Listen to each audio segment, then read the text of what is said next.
का डाडा पयो चक्कर जाली खाए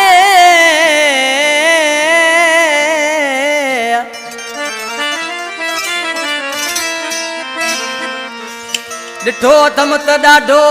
पयो मरे मुझे लाए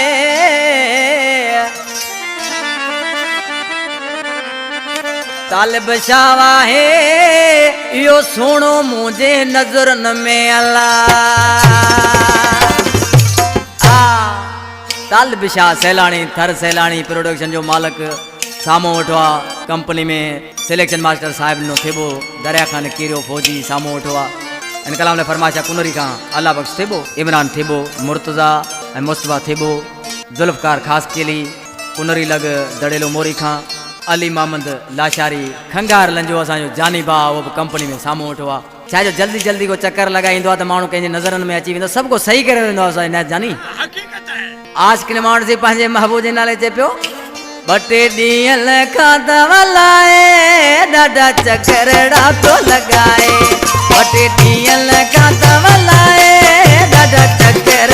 तो लगाए हितां हुतां लंघे मुंहिंजे साम्हूं अचे पियो मूंखे तके मोॾे मुड़ियो ॾिसे पयो दूरी नेड़ मिलाए ॾाढा चक्कर तो लगाए बटे ॾींहं खां लाए ॾाढा चक्कर तो लगाए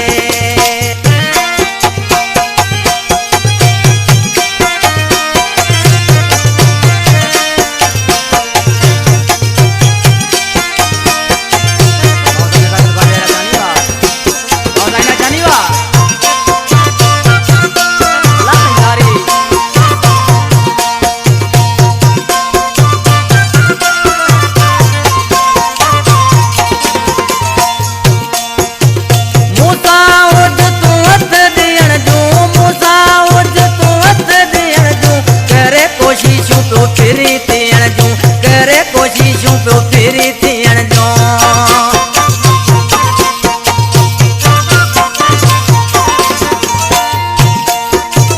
मूंसां हुज तूं हथ ॾियण जूं मूंसां हुज तूं हथ ॾियण जूं करे कोशिशूं पियो फिरी थियण जूं करे कोशिशूं पियो फिरी थियण जूं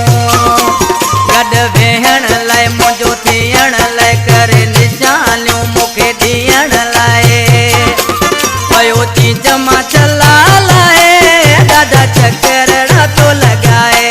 बटे ॾींहं खां लाए ॾाढा चक्कर तो लगाए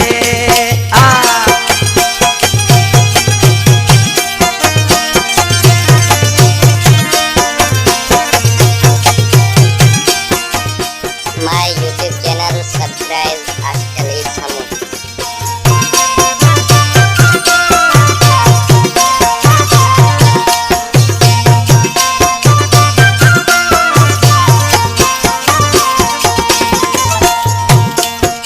तो रोज जले मुझा गस बिए तो रोज जले मुझा गस बिए मन मुझो के ताजे दस थिए तो मुझो के ताजे दस थिए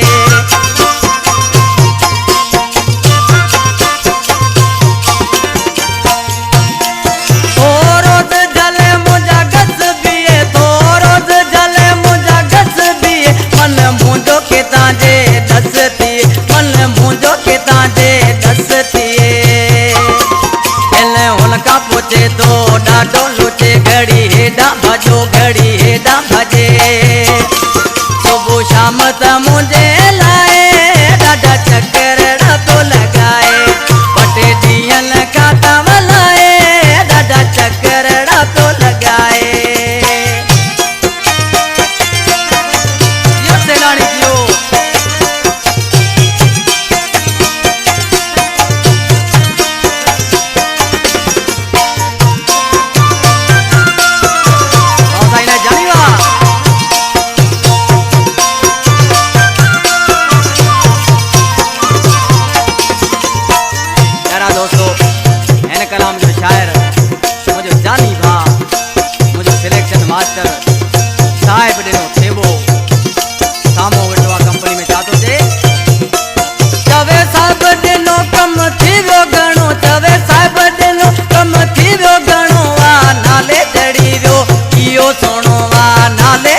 काबू करे सॾे थे बा मूंखे तो साबू करे